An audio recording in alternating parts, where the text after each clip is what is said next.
өңірде жұмыс істейтін студенттің бір күндік демалысы қалай өтеді? Осы жолы демалысымды белсенді өткізгім келді, сондықтан Анталияға соло трip жасауды шештім.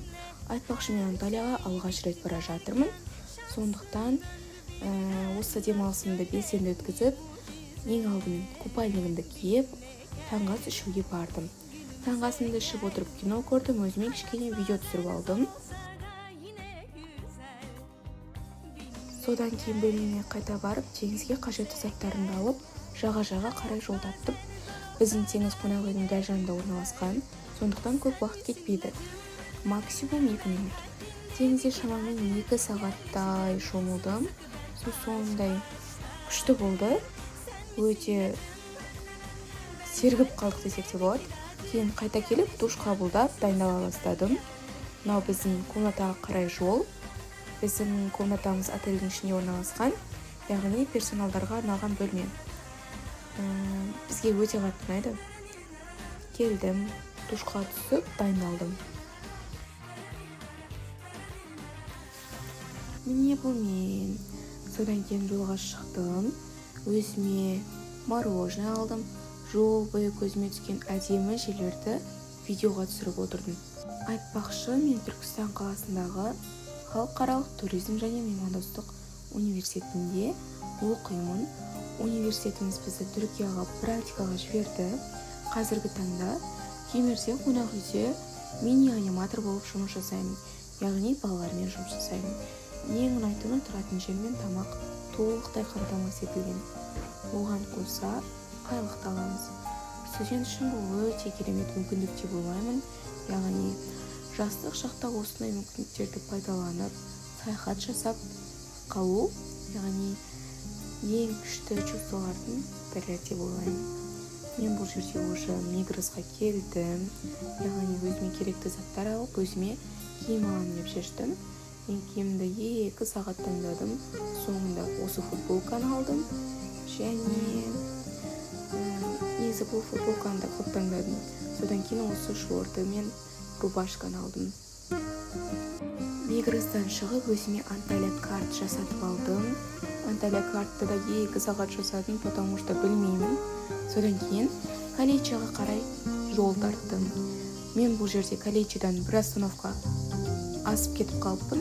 Содан кейін жаяу жүріп, әйтеуір бір жерге тамақтануға келдім. Өйткені мені шақырып тартып алды осы жерге. Сосын мен бургерді жеп алдым да, өте дәмді болды.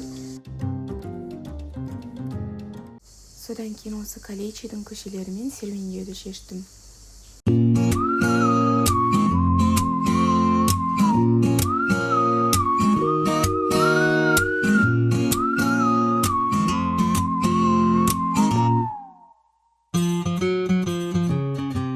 Çocukluğumda anlatılan masallar kadar güzel ve renkli bir arka bahçesi var. Çiçekleri sadece kendine kadar.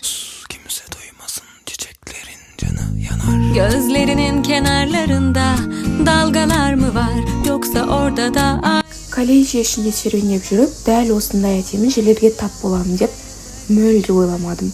Тіпті Адриан қақпасын көремін деп те күтпедім. Көшелер өте әдемі. Шынымды айтсам, қатты қуанып кеттім. Барлығы мен жоспарлағаннан да керемет болып шықты.